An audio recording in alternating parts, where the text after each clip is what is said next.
Hello again and welcome back to successWerk, the Success Factory. My name is of course Felix Becker and I am your very own success coach on this journey we call life. Now this week I want to talk to you about emotional connections and how they're missing and lacking in our relationships and what can be done about it. So here are 5 signs or symptoms that you are lacking emotional connection in your relationship right now. The first one is quite simply feeling disconnected from your partner. You feel like you're not on the same page, or that thoughts and feelings are not being heard or validated. Now, that could be either you or your partner having those signs or symptoms. Along with that comes a lack of emotional validation. So maybe your partner doesn't seem to understand or even acknowledge your emotions, leaving you feeling unheard or unvalidated. Now, the same goes for your partner, right? You may not be validating their emotions either. So take inventory of that and recognize whether you're feeling disconnected and if emotions are being validated in your relationship. Another very obvious sign or symptom that you are lacking or missing an emotional connection with your partner is a lack of intimacy. Physical intimacy may feel forced or awkward, and you feel like you're not connecting on a deeper level with your partner. And keep in mind, this may be something that they feel as well, right? They may feel that lack of emotional bonding with you, and as a result of that, not have that deeper physical intimacy with you either. Another really big sign that you're lacking that emotional connection or that emotional bond with your partner is increasing amounts of conflict, right? You have more arguments with each other. They feel like they're escalating, they're getting worse over time, or they're more intense than they have been in the past, right? And that really comes from a lack of emotional validation and a lack of emotional connection with your partner. And the 5th sign that you're lacking emotional connection with your partner right now is that you feel like you're walking on eggshells, right? Do you feel like you're walking on eggshells anytime you're around your partner? You're avoiding discussing certain topics, or you're avoiding expressing your feelings, or your partner is avoiding expressing their feelings. Maybe they're the ones who are walking on eggshells when they are around you. And that's really because neither of you wants to trigger an argument, because again, it triggers that increasing amount of conflict that's been brewing for weeks or months or even years in your relationship due to that lack of emotional connection.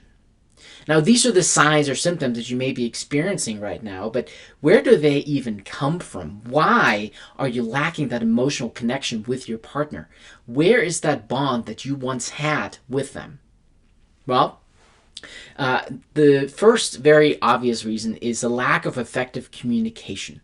When you're not talking, when you're not communicating, when you're not able to express your thoughts and feelings, or you're constantly interrupting each other, you cannot have a productive communication with your partner. And that results in a lack of trust and a lack of emotional connection with your partner. It may simply be some inadequate or lacking emotional intelligence, right?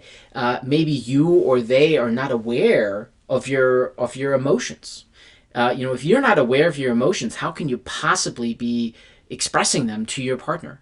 Or maybe they're the ones that are lacking that emotional intelligence, right? Maybe they're not able to express their own thoughts and feelings and emotions because they're not in tune with themselves. But a really big reason for us as entrepreneurs and professionals to lack that emotional connection with our partners, where that communication breaks down, where that connection goes away, is simply that we spend too much time on our work.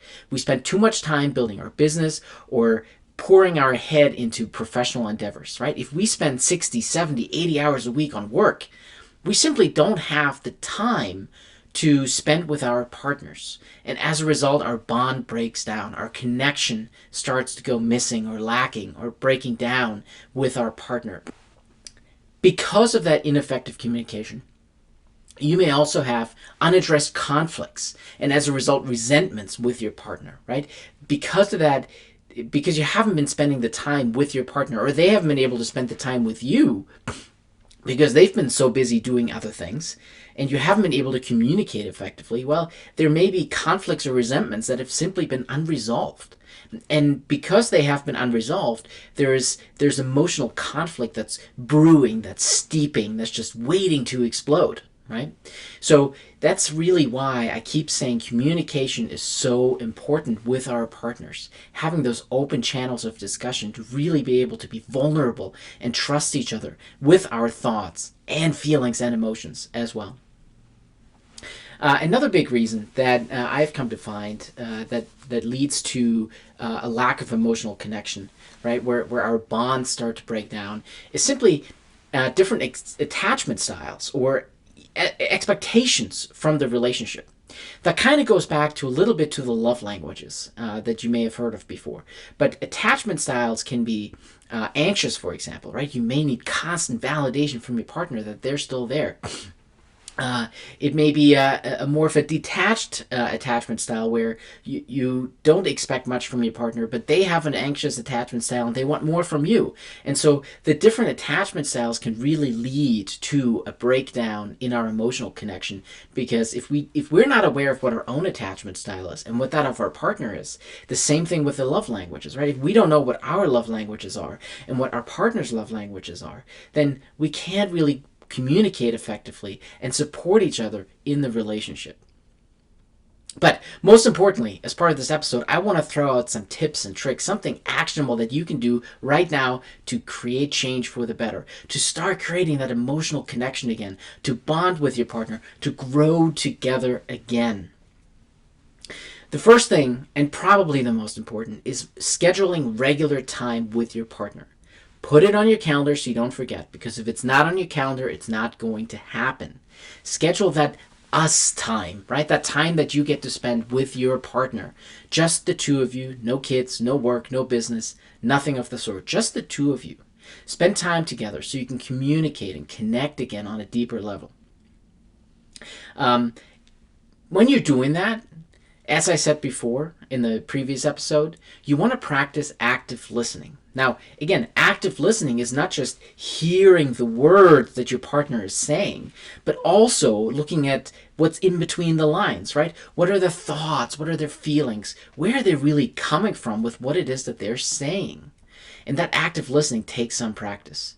So make sure when you're scheduling that us time that your phone is on silent, maybe put away, maybe in another room altogether. Don't even take your phone with you on a date. It's the most ideal circumstance, but I know that's really difficult to do in today's day and age. But you really don't want to have any distractions, because you want to be 100% attentive to your partner, and you want them to be 100% attentive to you.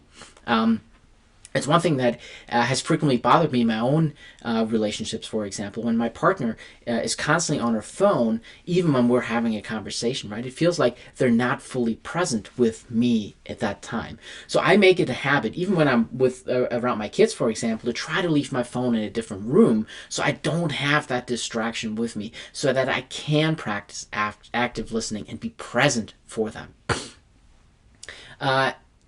Another big thing when you have these discussions, communications, conversations with your partner is to not blame the other person, right? You don't want to say things like, oh, you do that, and you do this, and you make me feel this way.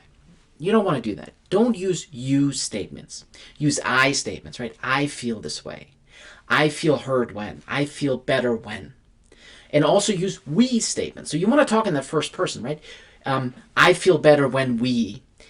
For us, it is better that we. By doing that, you're creating an intimate bond with your partner. You're bringing them into the conversation. And you're also able to describe your own thoughts and feelings and emotions by focusing on the I instead of the you, right? Most of the time, we ourselves are a big part of the problem. Now, in a relationship, there's two people. So it takes two to tango. And so they have their own thoughts and feelings and emotions, right? And so you want them to encourage to use I statements as well, and we statements, and speak in that first person to really create that bond and connection with your partner again. Always show appreciation and gratitude for what your partner is saying or doing. You know, there's this great saying that I keep trying to teach my children, for example, that if you have nothing good to say, it's best not to say anything at all. I think it comes out of Buddhist philosophy, but I think it's a valid thing and something to keep in mind for any interaction we have out in the world. It is always best to elevate and lift up others in the process instead of elevating and trying to lift up ourselves, right?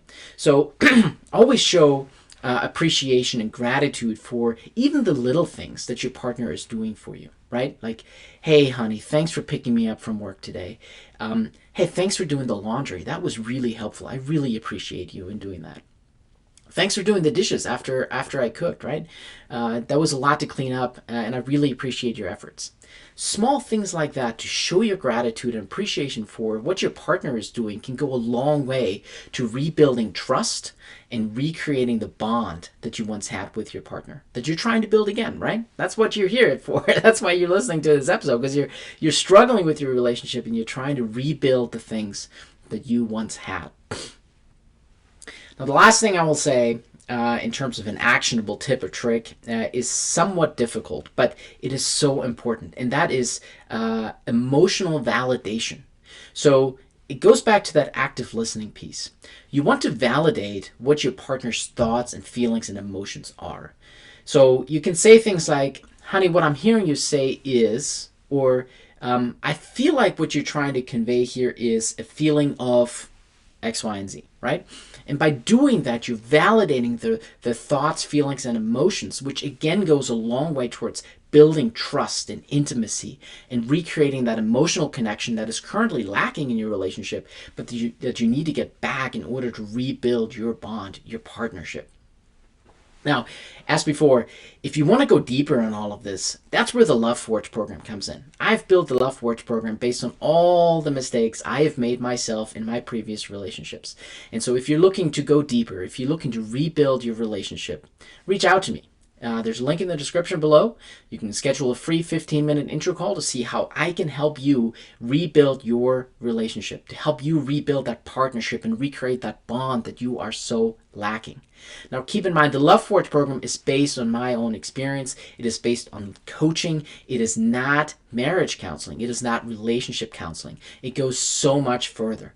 Because in the Love Forge program, I don't just work with the two of you together in a one-on-two situation once a week. No, I work with each one of you individually as well. So this goes beyond what traditional marriage counseling or traditional relationship counseling has done for people. And trust me, I've been part of that. I know what that's like, and I know some of the reasons it doesn't work, because it takes two to tango, like I said before. And so we need to work on each of you individually. What are your own thoughts, emotions, feelings, right? And what are you bringing to the relationship? What are you trying to get out of the relationship? And so by working with each of you individually as well as together, we can really recreate that partnership, that relationship, that bond that you once had. So the link is in the description below. Hit me up for a free 15-minute conversations. And until next time, I wish you the best of luck, my friend. Keep fighting the good fight.